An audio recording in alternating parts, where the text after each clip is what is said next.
Bom, com certeza, né, também votarei favorável.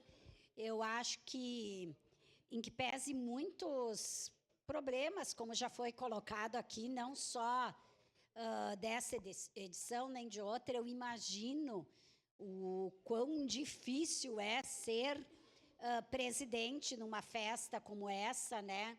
As cobranças que tem, as dificuldades. Eu tenho um problema sério lá com aquela festa da uva, mas acho que extrapola ao Bertotto, que é a questão da sinalização. Acho que ali sempre tem que mudar aquilo ali, mas o Bertotto sempre nos atendeu, acho que sempre foi solícito nas questões, aberto. Eu acho que é uma justíssima homenagem para alguém que ficou 3 vezes numa função dessa, que é uma função difícil, assim, ao meu ver.